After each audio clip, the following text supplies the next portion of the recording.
Spider-Man! Hello, everyone. Welcome to the movie review / debate show, where we discuss movies and why we hate them and why we love them. This week, we're talking about Spider-Man: No Way Home. This is the third installment of the MCU's Spider-Man with Tom Holland, where he goes up against the Sinister Six? Yeah, Sinister Five. Sinister Five. They're sinister people. Sinister 5.5. He just goes up against the Sinister. I think they kind of shot themselves in the foot for giving it a number, because then if they add anybody, you're taking it out. Right? It's kind of like whenever, Anyway. Family Force 5. You're committed to 5 people. All the time. Anything that involves counting, I just don't like. So we're not the Comay 10, because the number will change every other week. Before we jump into Spider-Man, I would like to compliment you, Brennon, on your tan. You look fantastic. Thank you. I am Brennon Williams. Introducing Ike Melna here and Cody Maynard. The twist of the show is that neither of these guys know whether they're going to love it or whether they're going to hate it. So, with that being said, Cody, since you're wearing the Spider-Man shirt, why did you love it? Well, let's start off with, it was fantastic. It was a fun movie. It's a comic book movie. I mean, what do you expect? You expect action, you expect superheroes, and you expect red and blue pajamas, and you get all of those things, and it's great. It's a great pickup. I enjoyed the way they picked up right where, let's see, we got Homecoming, No Safe Way Home, and then, no, this is Far From Home was this one. Yeah. No, Far From Home was the last one. Yeah, Homecoming, Far From Home, No Way Home. I'm going to give it a 10 out of 10, but the naming system, I'm going to give it a 0 out of 10.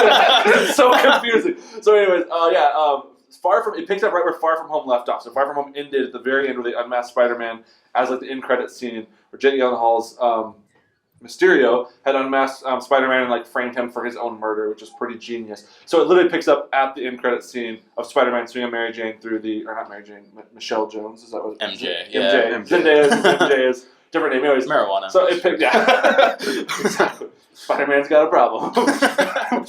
Yeah, so it picks up where the end credit scene left off, and then it just kind of tells the story based off of the massive question of what happens whenever the world knows that Spider-Man is Peter Parker. So I thought that was really cool. Thanks. I did want to point out something you said really quick. You said, what could you expect from a comic book movie? I just want to let you know, Spawn is also a comic book movie. Okay, but I have Spawn pajamas, so I think my reasoning. I just what's the what is it about comic book movies that are so good? Why is that guaranteed a good thing? Are you saying Remind Spawn yourself that Spawn gave John Leguizamo work, and that's on you. Spawn is an American classic. First of all, are we going to shit on Spawn today? The movie? Yeah. Wait, was there another one, or are you talking about the one from the 90s? The 90s movie. John Leguizamo, he was a little clown. Did people? Oh my gosh! Yeah. Did people hate that one? I thought everyone loved it. I remember being an R movie that everyone was stoked on. I wasn't allowed to watch it because I was homeschooled, not allowed to watch R movies, so I didn't watch it until years later. And I was like, yeah, it's pretty cheesy, but it was a superhero movie. We got Spawn and Blade. I like these movies. I need to point out. This guy watched all the Spider-Man movies, building up to basically all of them, right? Yeah. And he was talking about the Tobey Maguire ones, and he's like, they don't hold up. And he's sitting here defending Spawn. Spawn! Okay, I have no response to that. I haven't watched Spawn since it was a good movie. If it was ever was a good movie. I'm not really defending Spawn here. I'm just saying, I didn't know that it was widely hated. I thought people still enjoyed it. That said, you got a guy in pajamas, and he killed people, I think. It's fine. Brennan, what did you hate about this movie? From the makers of Spider-Man, Spider-Man 2, Spider-Man 3, Amazing Spider-Man, Amazing Spider-Man 2, the Tom Holland movies, where you can't even get the names right. It's true. Doctor Strange, the trailer for Morbius. And Venom. Your doctor from when you were 7 years old. Your W-4 for your taxes for 2009 comes Convolution, the movie. It is so convoluted. It is such a hodgepodge mess of, you need 20 years of knowledge to understand what's going on. It's insane. Can I just, I have one question. Yeah. For Ike. Hey, did you ever see Infinity War? I did. Did you need 20 years of knowledge to enjoy Infinity War? Not 20. I mean, it was like, well, I mean, you did like the Iron Man 1, right? Yeah. Did you still enjoy the movie? I did. So I feel like that's just like non-argument if you enjoyed the movie. Like it's not really, there's context needed, but also like if you're in the MCU this far, you're here for that. Follow-up question. Did all those movies take place in the same universe? Yeah. Oh, because this one didn't. Okay, I see where you're going with that. No, that's fair. That's fair. Fair point. Fair point. Hey, did you see those Sony movies from 15 years ago? Well, I mean, you better have. You want to know who this guy is?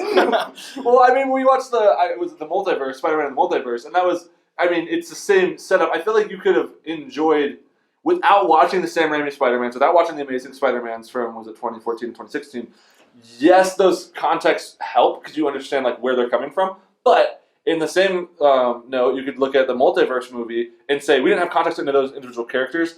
We didn't need it. And I feel like the context, well, you appreciate it if you'd seen them. Had you not seen them, I feel like you could still enjoy this movie without it. I guess. All right. I won the argument. I wouldn't say that. You can even get the home names right for the 3 movies. You can't even get 3 movies straight, and you have to understand 3 sets of Spider-Man movies? If you want to trash the names, I'm okay with that. We can do that. I love the movie. The reason not the titles. Infinity War worked is because there was Captain America, Winter Soldier, Captain America Civil War, Infinity War. Not Captain America Wonderful Fun Time, Saturday Night Fox TV show you have to know about because there are characters from that movie. I am curious for somebody who, like, kind of going to your point, Cody, like pretending that you haven't seen the previous films. Did you still find it enjoyable? Did you still love it? I would say if you hadn't seen the original films, you'd still enjoy it because the context of Tom Holland's character. Hold on, I don't jump into spoilers. Tom Holland played Spider-Man. He was the. Yes. I feel like, hold on, no. That's the guy on your shirt. No, not that at all. I'm just realizing that, like, to jump into this argument, I'm jumping into spoilers really fast, and I was like, no. I just froze. Like, I don't know if I want to go there. You're like, the character Tom there. Holland played. No. Very, very, very fair points from both of you guys.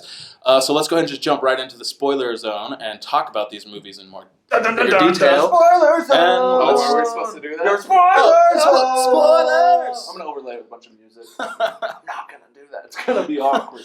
You are, but like you can do acapella. Like. You'll start loving it. Yeah. Okay, cool. Let's jump into why it's a great movie. Get out there! Totally forgot too. Man. Don't start it just yet. Give me a second to go. Okay, what is it? You got to give Cody at least 5 minutes to start on his 2-minute time limit. He's not wrong, but it's still offensive. We'll give you 2 minutes to make your point in case of why people should go see this movie. Okay, first of all, if you're a fan of Spider-Man, there's a lot of fan service. They basically gave us what we've been wanting. Again, we're in the spoiler zone, so I'm just going to drop the bomb. We finally see Andrew Garfield and Tobey Maguire's return as Spider-Man. It's something we've been wanting since the Spider-Verse movies. It's been rumored for a while. We were hoping for it. They teased it with the return of Dr. Octavius and the Green Goblin and Sandman and Electro. So we knew that we were probably going to get something, but we weren't sure. I gotta say, one disappointment, we didn't see Topher Grace's Venom. Where was Topher Grace's Venom? But honestly, if you were waiting for Topher Grace's Venom, you probably wouldn't want to watch it anyway. Terrible. But yeah, so they just kind of gave us the fans what we wanted to see. Like, and it's sometimes just fun to watch a movie. You're like, I have these expectations, and they were met, and I got to enjoy the movie. So I really enjoyed that part of it. Also, the way that we see the moral struggle between Peter Parker and we've got the Sinister Five now showing up, and basically like. The initial gut reactions like, you got to kill these people. You got to send them back to their time. You got to send them to their deaths of where they died in other Spider-Man movies. We saw Tom Holland's Spider-Man with this moral struggle of I have no motive to kill these people. I want to I'm not going to send them all to their deaths. And so he wanted to try to find a way to reconcile their own storylines in their respective movies. And I thought that was really cool because it was something we hadn't really seen before. Because where Tobey Maguire and Andrew Garfield had killed these villains, they had to. It was something they tried not to in their own respective movies. They tried not to kill these guys, but it came down to, I have to kill these people to save other people. Where Tom Holland wasn't faced with that decision, he was able to try to save them as well. And so it's kind of a moral conundrum, but he tried to make the right decision, which led to more chaos, as superhero movies do, and it was just a good movie in that sense. And the last one is we've got basically the entire struggle. We got J. Jonah Jameson back, the J.K. Simmons J. Jonah Jameson, which is fantastic. We've missed him. We got him back. We also have the entire storyline of now we got Peter Parker. Everyone knows he's Spider-Man. How does he deal with that? And I thought it was done well. Like there was definitely like just the way the world just like immediately jumped on like we know who you are. I thought it was done well. I thought it was done well. It was kind of like what we kind of expected. We've seen that same conundrum done with the Tony Stark Iron Man movies where he came out and said, I am Iron Man. But the difference is he was rich. He had his own facility. He was able to escape the press. When we've got a guy who lives in Queens, who lives in an apartment, people know him from high school. Whenever everyone's like, this is Spider-Man, like how does the press, how does the world respond to that? And also how does that affect him in his personal life? And so we saw that how it affected him, his friends, and also we very rarely see the legal retributions of like what does a superhero do in life, like because they have to make the tough decisions. And so seeing his family arrested and questioned and all this stuff based off of like what the world's perspective of like his fight with Mysterio had been, I just thought it was a cool way. Like it was something a little more realistic than we see from a lot of superhero movies because we see things that like don't really get explained, and seeing the crux of this movie being like the complicated thing to explain, I appreciated that. Like they didn't skip over that. No, yeah, I think that's a pretty cool way of looking at it because, like, yeah, like with the other Spider-Man movies, you went into it and they like did an origin story where like we were introduced to Spider-Man through Civil War, and like he was just like already a character, but now they're kind of like going back to what made those movies popular. Pretty interesting. Brennan, Yes. you have a 2-minute rebuttal starting now. I don't even need 2 minutes. I'll take it. You yield your time. I don't even need it. When one of the top billed casts, Tobey Maguire, it was a secret, surprise, he's in it, so obviously doesn't even want to be in the movie. Why do I want to be in the like?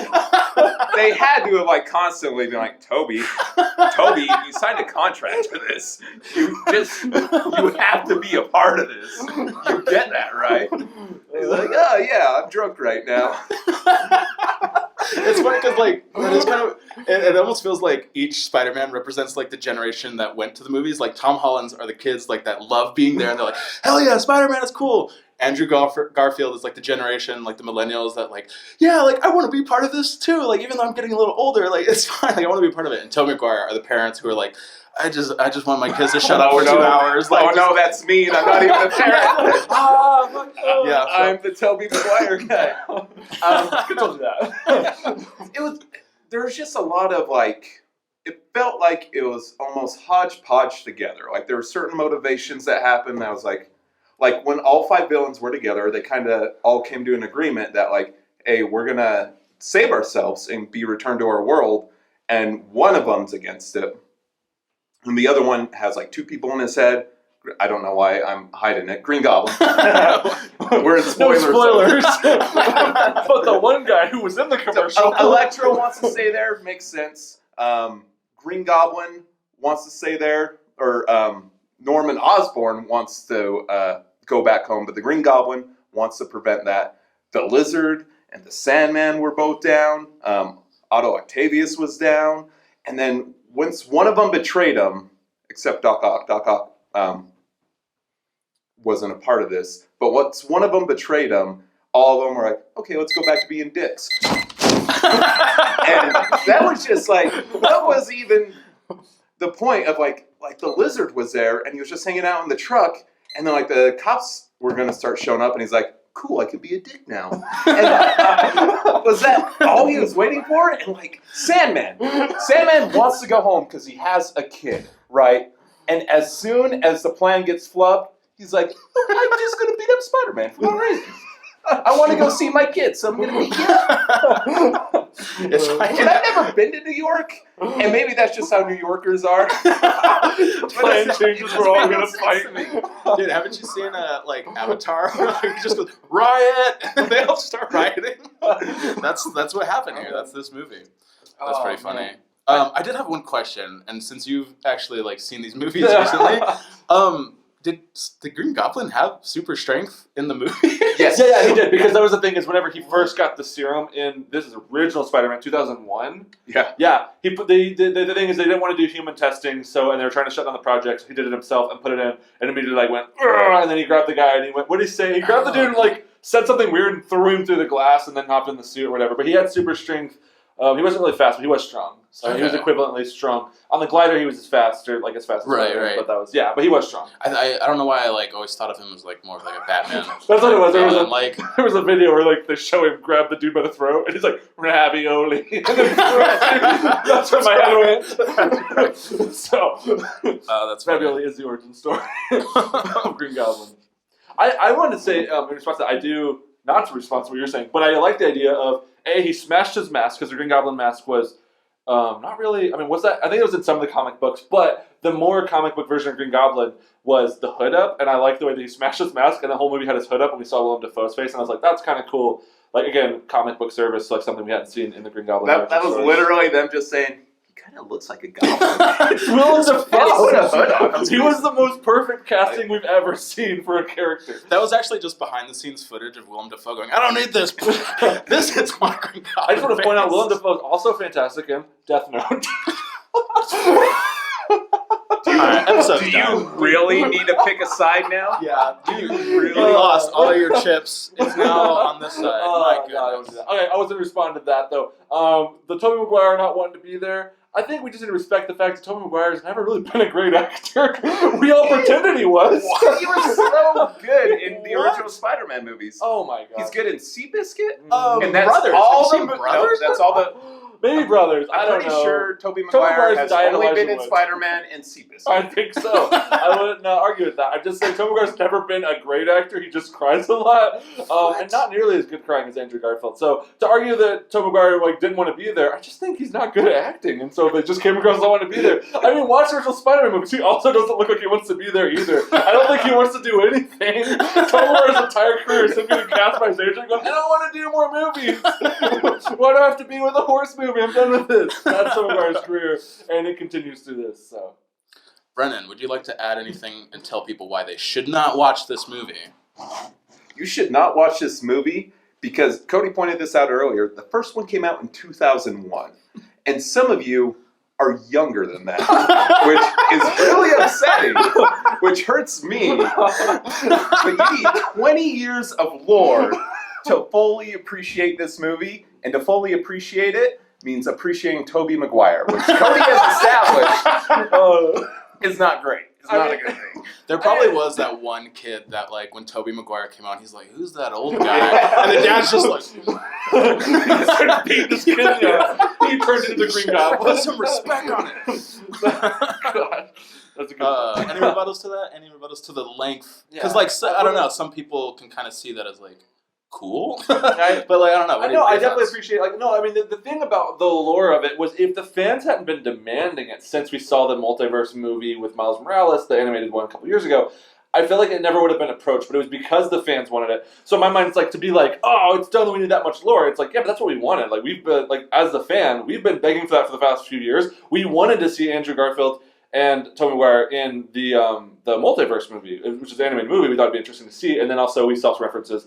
Anyways, the fans have been asking for it, so yeah, it's a lot of lore, but it's what we wanted. We got what we wanted. I was stoked on it. I don't feel like it was too much to ask, and at the same time, like I was saying earlier, I don't feel like you needed to see those movies to appreciate it. Again, with Multiverse, we saw other Spider-Mans. We didn't need a backstory and origin story in all of them. They're Spider-Man. They're other universes. We saw that. And so with this one, it's if you didn't know those other storylines, they showed up, they offered glimpses of their life. Andrew Garfield lost his Gwen Stacy. Tobey Maguire lost his Uncle Ben. So we saw those glimpses, but also we knew who those people were based off the context of who Spider-Man is and years of comics and whatever. So I don't feel like we needed that much context. It's if you had it, awesome. But if you didn't need it. I feel like you could still appreciate the movie without it. I have sorry, did you?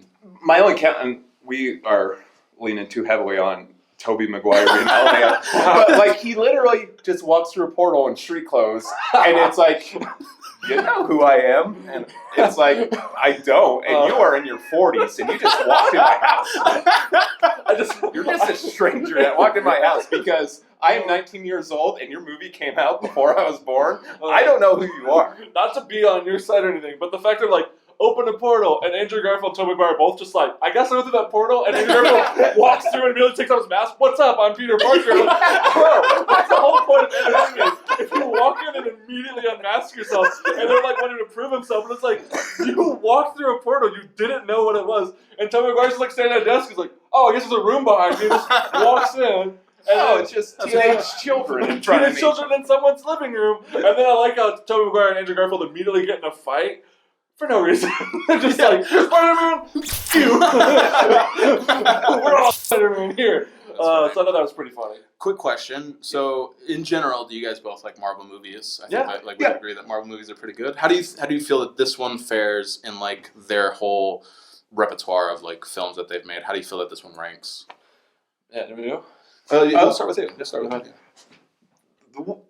Cody is correct in that if you haven't watched any of the other movies, I guess this is true for most movies. If it's a good movie, you'll still enjoy it, and it's less generic than like your basic cookie cutter. Like, I'm a regular guy, and now I'm trying to figure out my powers movie, like Iron Man and Doctor Strange, or even Thor losing his powers in his movie. Like, they're all the same movie, so those rank lower because this one's interesting. There's stuff constantly going on, and it is cool that they brought all these movies together.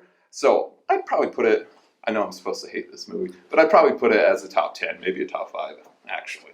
Cody. Yeah, no, I would respond with that and be like, screw you. It's a top 5 for sure. Oh, you said that? All right, we're in agreement. No, I would definitely say, like, I saw one thing where Tom Holland was like, he's like, this is going to be bigger than Endgame. I'm like, no. It was a Spider-Man movie. It was a Spider-Man movie. Like, it was fantastic. As far as Spider-Man movies go, was it the biggest? Yes. Was it the most fun? I mean, if that's what you wanted, if you wanted the Sinister 5.5 now, whatever, you wanted the Sinister 5, and you wanted all the Spider-Mans in one movie, then it's what you wanted. And like, and sometimes, watching movies is meant to be fun. Like, we're supposed to just enjoy them without having to, like, I don't know, critique everything about them. So I think it was a fun movie. Would I put it up there with Endgame and Infinity War? I would say those were much more like concise movies with like way stronger directives, way stronger character development. With this one, they just kind of, again, it was fan service. It was really fun. I did enjoy it. I'd say the overall aspect of like just how big it was. Yeah, it was huge. Like, I don't know what the budget was for it. It was definitely up there with those movies, like in line with like Infinity War and Endgame. It was bigger than most of like the origin story movies, just because there were so many. And also, huge kudos to getting back the original. Like, yeah, if you want to come back as like, hey, you know, Andrew Garfield and Tobey Maguire played Spider-Man years ago.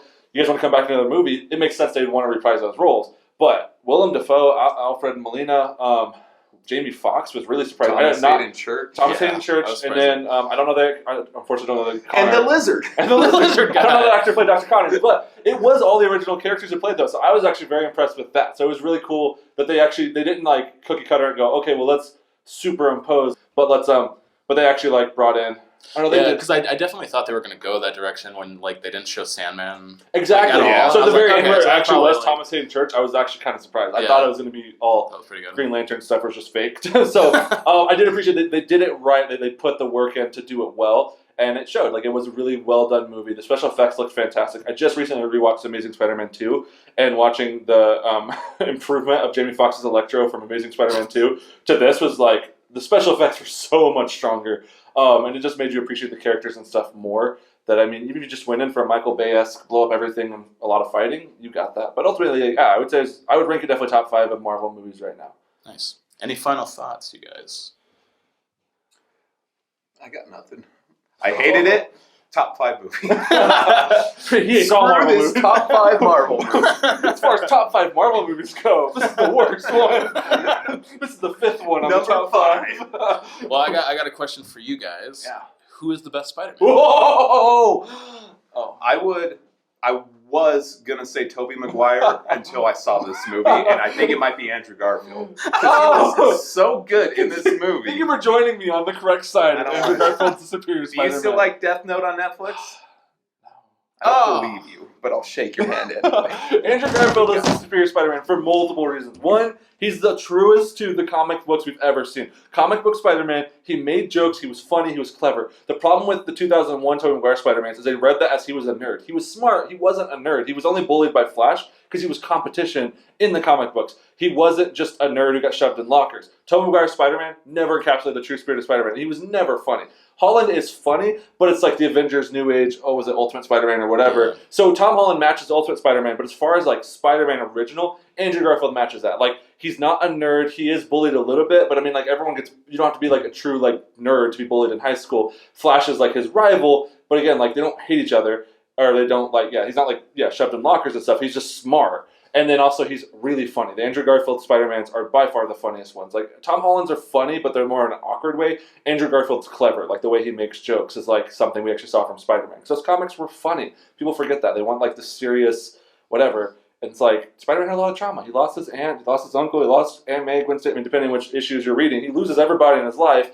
And that trauma breeds humor. And that's what Andrew Garfield did. So, Andrew Garfield, I would say, has always been the stronger Spider-Man. Can we just get you saying Tom Holland in case that ruins our views? And you could just take that audio clip of Tom Holland and replace it for Andrew Garfield. Tom Holland is the greatest Spider-Man. Yeah. Tom Holland. Just answer like this the whole time. Tom Holland. Tom Holland is a great Spider-Man for who he is and what he does. But the Avengers Spider-Man we're seeing in the MCU today is not the original Spider-Man comics that were written in, the 60s? I would say Andrew Garfield's always captured the spirit of Spider-Man, who Stan Lee originally wrote and intended to be the friendly neighborhood Spider-Man who had trauma, had a sense of humor, had a little bit of darkness to him, but also got the hot chick. And Emma Stone was the hot chick. And so we can appreciate that Andrew Garfield was the true Spider-Man. Is there anything more? I feel like, did we just go Let's short? ask you a question, Ike. Ask me a question? Tell us how you feel about Death Note. About 1998 Spawn. Tell us your feelings on Spawn. I actually haven't seen it since I was a kid. All right, and with that, thank you for watching. Like, comment, subscribe, do all that fun stuff. Share this if you've seen Spider-Man. Share us your thoughts on who the best Spider-Man is and all that jazz. And yeah. All right, see you guys later. Enjoy Spider-Man. Don't ruin it for anybody. Don't spoil it for people who don't want spoilers.